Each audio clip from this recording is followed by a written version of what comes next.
మొన్న ఐతారం నాడు నడిచిన మ్యాచ్ లా మనోళ్ళు జోర్దార్గా ఆడినరోలా తిరుగులేని ఆటతోటి బయట దేశ పాటగాళ్లకు సుక్కలు చూపెట్టి కప్పు మూడో పారి భారత్ ఖాతాలో జమ చేసిండ్రు.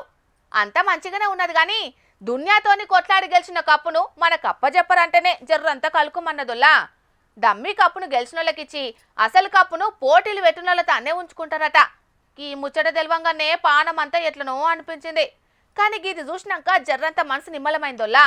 ఎడిటర్ అన్న గదెంత చూపెట్టాయిగా. ఆగో గీదేంది దగదగ బంగారు రంగుల మెరిసిపోతున్నది. దునియా వరల్డ్ కప్పు ఎండి లెక్క ఎలగాలి గాని తలతల మెరిసిపోతున్నదని బారషానైతున్నారా ఎట్లా? అది దునియా వరల్డ్ కప్ అయితే ఇది క్రికెట్ వీరాభిమాని తయారు చేసిన బంగారు కప్పు అన్నట్టు. ఆంధ్ర దిక్కు కాకినాడ జిల్లా తుని పట్నంలుండే కోటేశ్వరరావుకు క్రికెట్ ఆట అంటే మస్తు ఇష్టమట. ఇక ఆయన చేసే వృత్తితోనే ఆట మీద అభిమానాన్ని చూపెడదామని బగ్గా ఆలోచన చేసిండు. భారత్ కప్పు గెలుతుందని కోటేశన్న దివ్య దృష్టితోటి చూసిండో ఎట్లనో మనసుల ముందుగానే అనుకున్నాడు.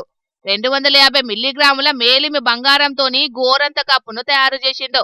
అసలు కప్పుకు ఏం గింత తక్కువలేదు.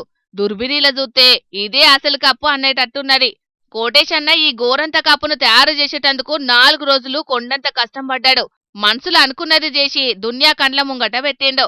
ఇక చుట్టుముట్టున్నోళ్లకు ముచ్చట తెలిసేటాలకు వరల్డ్ కప్పుకున్నంత పబ్లిసిటీ కోటేశ్వరన్నకు చేసిండ్రు.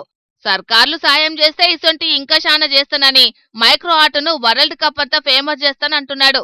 మరి గిన్నిస్ బుక్కోళ్ళు చూస్తే కమ్మలల్ల పేరెక్కించుకునేటోళ్ళు కావచ్చునో ఎట్లనో గాని మరిగా గింత గొప్ప కళాఖండం తయారు చేసినందుకు కోటేశ్వరన్నకు మన జోర్దార్ తరపున కూడా ఆల్ ది బెస్ట్ చెప్తున్నాం. అట్లనే నువ్వు ఇసొంటి ఇంకిని తయారు చేసి ఇంకింత పేరెళ్ళాలే, సరేనా?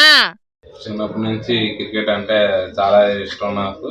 అది ఇష్టంతో 4 రోజులు శ్రమించి టీ20 వరల్డ్ కప్ గెలుస్తుందని చెప్పేసి తెలుస్తుందని నాకు ముందే ఊహించుకొని 4 రోజులు కష్టపడేది అలా చేసినది వరల్డ్ కప్ నెగ్గడం అనేది నాకు చాలా ఆనందంగా ఉంది. మొత్తం రాష్ట్రం అంతా నాకు ఎంత సంతోషంగా ఉందో నేను కూడా అంతే సంతోషంగా ఉన్నాను. ఇలాగే చేయాలని ఉంది. ఇలాగే గవర్నమెంట్ కూడా నాకు ఏదైనా సాయం చేయాలనేది కోరుకుంటున్నాను.